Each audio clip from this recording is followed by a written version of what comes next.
Ilmu Pengetahuan Alam, Guru Bidang Studi, Muhammad Jalal SPD.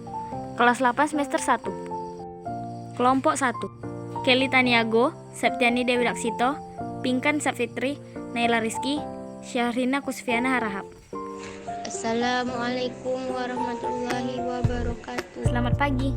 Bab 1. Gerak benda dan makhluk hidup di lingkungan sekitar. A. Konsep gerak.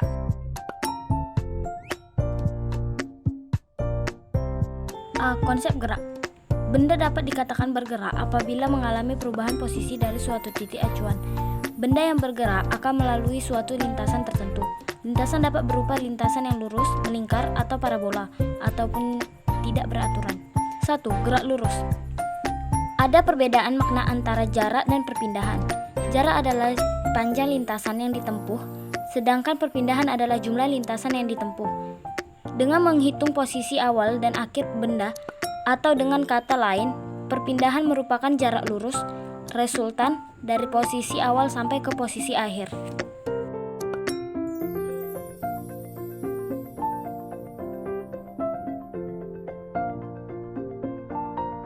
Seorang atlet yang bergerak lurus beraturan mampu menempuh jarak 30 meter dalam waktu 6 sekon. Dengan kata lain, atlet tersebut mampu menempuh jarak 5 meter setiap sekonnya. Kemampuan atlet dalam menempuh jarak S tentu setiap sekonnya T disebut sebagai kelajuan atau secara matematis dapat ditulis titik 2. F sama dengan S per T. Jika kelajuan mengukur jarak tempuh, maka kecepatan mengukur perpindahan. Angka yang ditunjuk pada speedometer selalu berubah-ubah. Hal ini menunjukkan kelajuan sesaat mobil yang sedang bergerak. Jika kelajuan mengukur jarak tempuh, maka kecepatan mengukur perpindahan. Delta S dengan delta adalah perubahan atau selisih gerak benda tiap satuan waktu T. Meskipun kelajuan dan kecepatan memiliki definisi konsep yang berbeda, namun pada gerak lurus beraturan GLB, besar kecepatan dan kelajuan memiliki nilai simbol V serta satuan yang sama M atau S. Secara matematis, percepatan dapat dirumuskan sebagai berikut ini. A sama dengan delta F per delta T, dengan delta F sama dengan Ft kurang F0.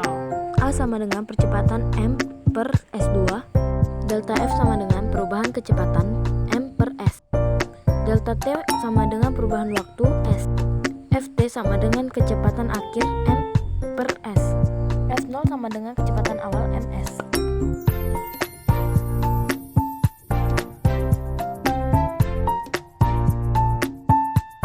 Dua, gaya. Gaya adalah tarikan atau dorongan. Gaya dapat mengubah bentuk, arah, dan kecepatan benda. Gaya sentuh contohnya adalah gaya otot dan gaya gesek. Gaya otot adalah gaya yang ditimbulkan oleh koordinasi otot dengan rangka tubuh. Misalnya, seorang hendak memanah dengan menarik mata panah ke arah belakang. Gaya gesek adalah gaya yang diakibatkan oleh adanya dua buah benda yang saling bergesek. Gaya gesek selalu berlawanan arah dengan gaya yang diberikan pada benda. Lalu gaya tak tentu adalah gaya yang tidak membutuhkan sentuhan langsung dengan benda yang dikenai. 3. Hukum Newton. Hukum Newton 1. Hukum Newton 1 menyatakan sifat inersia benda bahwa benda yang tidak mengalami resultan gaya akan tetap diam atau bergerak lurus beraturan. Contoh hukum Newton 1. Hukum Newton 2. Hukum Newton 2 menyatakan bahwa percepatan gerak sebuah benda berbanding lurus dengan gaya yang diberikan, namun berbanding terbalik dengan massa atau dapat dirumuskan dengan rumus berikut ini.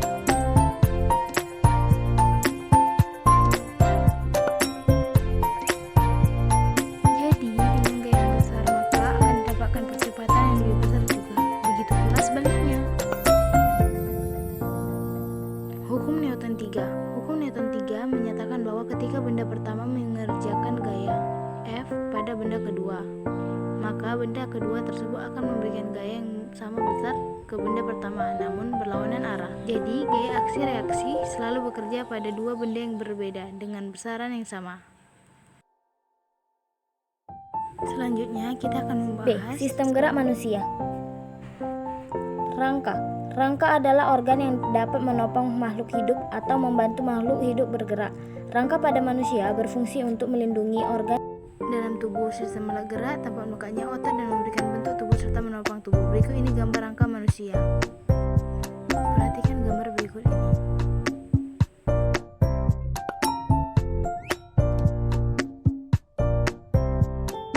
Berikutnya struktur tulang terdiri dari lekukan, tonjolan titik-titik kasar pada bagian ujungnya dan lubang. Lekukan dan tonjolan berfungsi sebagai tempat melekatnya otot. Lubang berfungsi sebagai keluar masuknya pembuluh darah dan saraf. Bagian-bagian tulang yaitu periosteum adalah membran yang menempel kuat pada tulang, berfungsi untuk pertumbuhan dan perbaikan tulang. Di dalam periosteum terdapat pembuluh darah yang berfungsi membawa makanan ke dalam tulang. Berikutnya ada tulang kompak atau tulang keras, adalah lapisan tulang yang keras dan kuat, mengandung sel-sel tulang, pembuluh darah, serabut elastis, zat kapur dan fosfor. Zat kapur dan fosfor mempertahankan tulang agar tetap keras, serabut elastis untuk menjaga tulang agar tetap kuat. Tulang span terdapat pada ujung tulang dan tidak sekuat tulang kompak. Di dalam tulang span terdapat jaringan berlemak yang disebut dengan sumsum. Sumsum merah berada pada ujung tulang span. Sumsum kuning berada di tengah-tengah tulang span. Sumsum merah ini berfungsi untuk menghasilkan sel darah merah.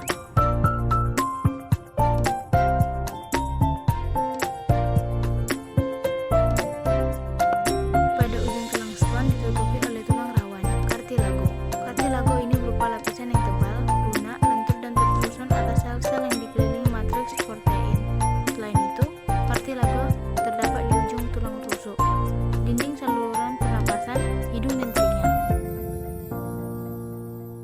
Dan juga bentuk tulang manusia ada 4, yaitu tulang panjang misalnya tulang lengan humerus, tulang pipi misalnya tulang dada sternum, tulang pendek misalnya tulang ruas jari falang, dan tulang tidak beraturan misalnya tulang belakang vertebra. Proses pengubahan tulang rawan menjadi tulang keras dinamakan penulangan, osifikasi. Tulang rawan berisi osteoblast, sel-sel pembentuk tulang. Kemudian osteoblast akan membentuk osteosis, sel-sel tulang. Proses osifikasi dimulai dari bagian tengah tulang rawan, kemudian memperluas ke segala arah sesuai pertumbuhan tulang. Berikut ini adalah gambar proses osifikasi. Dua sendi. Sendi adalah tempat bertemunya dua tulang atau lebih. Dengan adanya sendi, hubungan antara tulang dapat digerakkan. Sendi dibagi menjadi 3, yaitu sinetrosis, amfiartrosis, dan diartrosis. Yang pertama, sinetrosis adalah sendi yang tidak dapat digerakkan, contohnya sendi pada tulang tengkorak. Amfiartrosis adalah sendi yang dapat digerakkan namun terbatas, contohnya sendi antara ruas tulang belakang. Diartrosis adalah sendi yang dapat digerakkan secara bebas. Diartrosis dibagi menjadi 5, yaitu sendi peluru, pelana, putar, engsel, dan geser. Sendi peluru adalah sendi yang berbentuk seperti peluru. Sendi peluru dapat bergerak ke segala arah, contohnya sendi antara tulang lengan dengan tulang belikat, sendi antara tulang paha dengan tulang pinggul.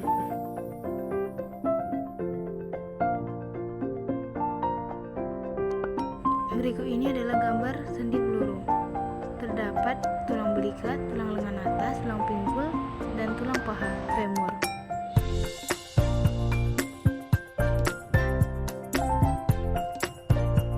Sendi engsel adalah sendi yang dapat digerakkan ke kedua arah, yaitu depan dan belakang atau kiri dan kanan. Sendi engsel bentuknya seperti engsel pintu, contoh pada sikut dan lutut. Berikut gambar sendi engsel. Terdapat tulang lengan atas humerus dan tulang pengumpil radius, dan serta tulang hasta ulna.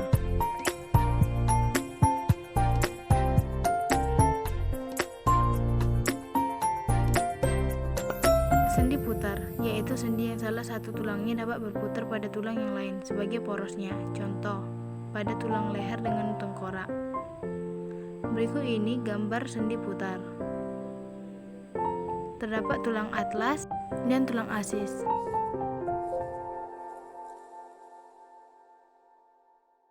Sendi pelana, yaitu pertemuan dua tulang seperti pelana, contohnya sendi pada pergelangan tangan dengan telapak tangan. Sendi geser, yaitu sendi yang menghubungkan dua tulang yang memiliki permukaan datar. Prinsip kerjanya yaitu tulang yang satu bergeser di atas tulang yang lain, contohnya pada tulang pergelangan tangan, pergelangan kaki, dan antara tulang belakang. Berikut ini gambar sendi geser dan terdapat pergelangan tangan karpal. 3. Otot. Otot adalah pergerakan bagian-bagian tubuh. Otot juga disebut alat gerak aktif. Otot mengisi 35% sampai 45% massa tubuh manusia. Otot dapat berkontraksi dan relaksasi. Ketika mengangkat tangan, maka otot bisep akan berkontraksi dengan otot tricep akan relaksasi. Ketika tangan direntangkan, maka otot bisep akan relaksasi dengan otot tricep akan berkontraksi. Berikut ini gambar dari otot tersebut.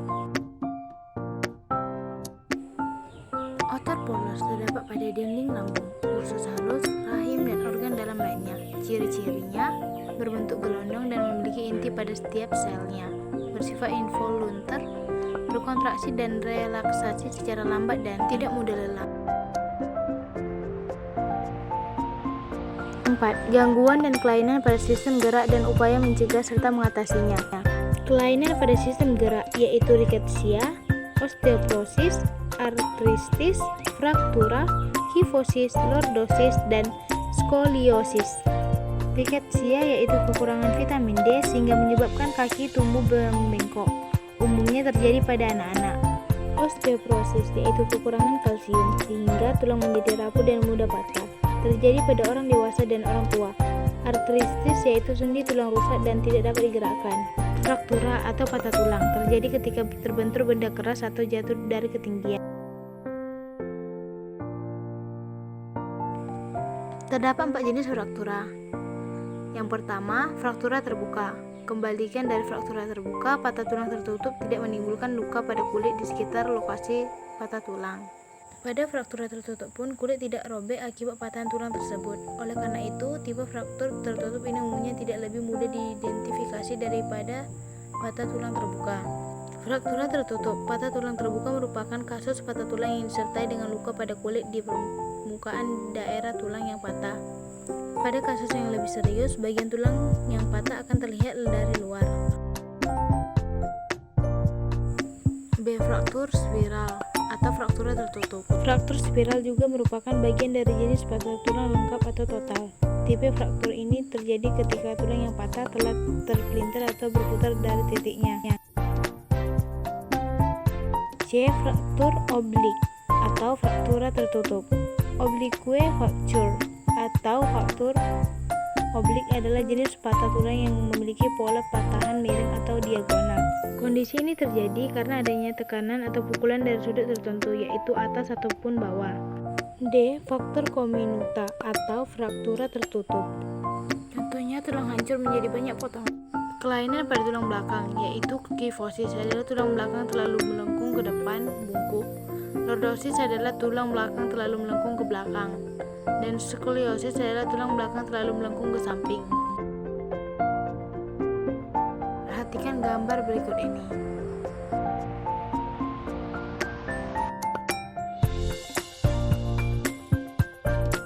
Upaya menjaga kesehatan sistem gerak pada manusia. Meningkatkan kandungan kalsium dalam asupan makanan. Makanan yang banyak mengandung kalsium antara lain adalah susu, kangkung, kedelai, dan olahan ikan salmon, kacang almond, dan brokoli. Berjemur pada sinar matahari pagi. Sinar matahari pagi sangat baik bagi kesehatan sistem gerak, karena sinar matahari pagi membantu membentuk vitamin D yang sangat penting dalam membantu penyerapan kalsium dan makanan, dan banyak hal lagi. Memperhatikan aktivitas fisik yang cukup setiap hari. Melakukan aktivitas fisik yang cukup setiap hari sebagai upaya menjaga kesehatan sistem gerak manusia. Aktivitas fisik dapat membantu terbentuknya tulang yang kuat dan memperlambat kerapuhan tulang pada tubuh. Menghindari kebiasaan sikap tubuh yang salah. Contohnya menghindari kebiasaan sikap tubuh yang salah adalah dengan cara duduk yang benar. Cara duduk benar adalah tulang belakang harus dalam posisi tegak, tidak membungkuk. Saat tidur, sebaiknya memakai alas yang datar dan padat agar posisi tulang belakang tetap lurus. Sistem gerak pada hewan. Salah satu ciri dari makhluk hidup adalah bergerak. Bergerak adalah perpindahan dari satu tempat ke tempat lainnya, atau perubahan posisi baik sebagian atau seluruh tubuh. Organ gerak bisa membuat hewan berjalan, berlari, memanjat, berenang, dan juga melompat. Gerak hewan di air. Hal-hal yang menyebabkan hewan dapat melayang di air adalah: air mempunyai daya angkat yang lebih besar dibanding dengan udara. tubuh hewan yang hidup di air memiliki massa jenis yang lebih kecil daripada lingkungannya, dan kebanyakan hewan air mempunyai bentuk tubuh torpedo. Gerak hewan di udara. Sayap digunakan burung untuk terbang. Hewan-hewan di udara memiliki gaya angkat yang besar untuk mengimbangi gaya gravitasi. Burung mempunyai struktur sayap airfoil, yang artinya bentuk sayap melengkung. Gerak hewan di darat. Hewan yang hidup di darat memiliki otot dan tulang yang kuat. Antara hewan darat yang satu dengan yang lain mempunyai struktur tulang dan kekuatan otot yang berbeda, sesuai dengan ukuran tubuh dan aktivitasnya. Sistem gerak pada tumbuhan. Gerak tumbuhan adalah penyerapan rangsangan yang datang baik dari dalam maupun dari luar tubuh tanaman itu sendiri. Gerakan yang terjadi pada tanaman itu disebabkan karena adanya rangsangan yang merupakan bagian dari sistem organ pada tanaman ini. Stimulus yang dapat membuat tanaman bergerak yaitu cahaya, sentuhan, dan perubahan gravitasi, serta suhu. Di bawah ini terdapat beberapa macam gerak pada tumbuhan, yaitu diantaranya adalah gerak endonom. Endonom yaitu merupakan sebuah gerak tumbuhan yang terjadi karena tidak adanya pengaruh rangsangan dari luar atau dengan kata lain non-faktor. Gerak hygroscopis adalah gerak pada tumbuhan yang disebabkan oleh perubahan kadar air di dalam sel sehingga terjadi pengerutan yang tidak merata. Pengerutan ini menyebabkan suatu bagian tumbuhan mengalami perubahan. Perubahan kadar air bisa disebabkan oleh tanah, tempat tumbuhan yang mengering, atau bisa juga kelembapan udara yang berkurang. Gerak esinom. Gerak esinom merupakan gerak tumbuhan yang timbul lantaran rangsangan dari lingkungan sekitar. Gerak ini terbagi menjadi 3, diantaranya A. Gerak tropisme. Gerak tropisme adalah gerak sebagian tumbuhan karena adanya pengaruh dari lingkungan. Gerak tropisme bisa mendekati ataupun menjauhi rangsangan. Beberapa jenis gerak tropisme yaitu fototropisme, geotropisme, homotropisme, hidrotropisme, dan tikmotropisme. Lalu gerak tropisme jika dilihat berdasarkan sumber yang mengakibatkan rangsangan dibagi menjadi 5 macam, yakni sebagai berikut. 2. Geotropisme merupakan suatu proses terjadinya gerakan pada tumbuhan yang bergerak menuju ataupun menjauhi dari berbagai suatu sumber rangsangan yang dipengaruhi oleh faktor seperti gravitasi bumi. Misalnya seperti proses terjadinya suatu gerakan pada bagian akar yang bergerak menuju bumi, geotropisme positif, dan gerakan pada bagian ujung batang yang bergerak menjauhi gravitasi bumi, geotropisme negatif. Fototropisme merupakan suatu proses terjadinya gerakan pada tumbuhan yang bergerak menuju ataupun menjauhi suatu sumber rangsangan seperti halnya cahaya. Misalnya seperti suatu gerakan yang terjadi pada bagian ujung batang pohon yang bergerak menuju tempat di mana banyaknya kandungan sinar matahari, fototropisme positif, dan gerakan yang terjadi pada akar yang bergerak menjauhi tempat di mana banyak kandungan sinar matahari, fototropisme negatif. Hidrotropisme merupakan suatu gerakan yang terjadi pada tumbuhan yang bergerak menuju ataupun menjauhi suatu sumber rangsangan karena faktor seperti rangsangan oleh air. Misalnya seperti gerakan pada bagian akar yang menuju ke air. Tikmotropisme merupakan suatu proses terjadinya gerak pada tumbuhan yang bergerak menuju ataupun menjauhi suatu sumber rangsangan karena faktor seperti tekanan. Kemotropisme merupakan suatu proses terjadinya gerakan pada tumbuhan yang bergerak menuju ataupun menjauhi suatu sumber rangsangan karena faktor seperti zat kimia. Misalnya gerakan pada bagian akar menuju bagian pupuk dan akan menjauhi bagian zat kimia yang beracun. Gerak taksis. Gerak taksis adalah gerak seluruh bagian tumbuhan yang berupa mendekati atau menjauhi rangsangan dari luar. Ada 2 macam gerak taksis, diantaranya fototaksis dan kemotaksis. Gerak taksis jika dilihat berdasarkan sumber yang mengakibatkan rangsangan dibagi menjadi 2, yakni berikut ini. Kemotaksis merupakan suatu proses terjadinya gerakan perpindahan tempat pada tumbuhan yang diakibatkan karena faktor seperti zat kimia. Misalnya seperti gerakan yang terjadi di Sphaeromorphozoid pada tumbuhan lumut, tumbuhan paku-pakuan, tumbuhan berbiji yang bergerak menuju ke bagian dari sel telur ataupun putik. Fototaksis merupakan suatu proses terjadinya gerakan perpindah tempat yang dialami oleh tumbuhan karena faktor seperti cahaya. Misalnya seperti gerakan pada Euglena dan Chlamydomonas yang bergerak menuju ke suatu tempat yang mempunyai tingkat pencahayaan yang lebih baik.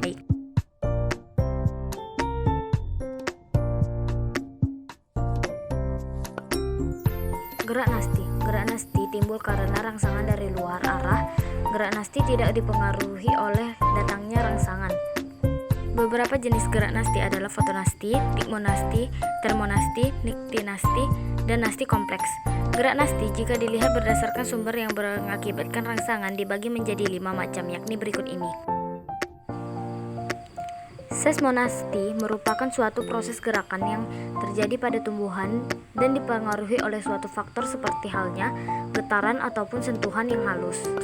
Misalnya seperti proses menutupnya bagian daun pada putri malu jika diberi sentuhan oleh bagian jari manusia ataupun hewan.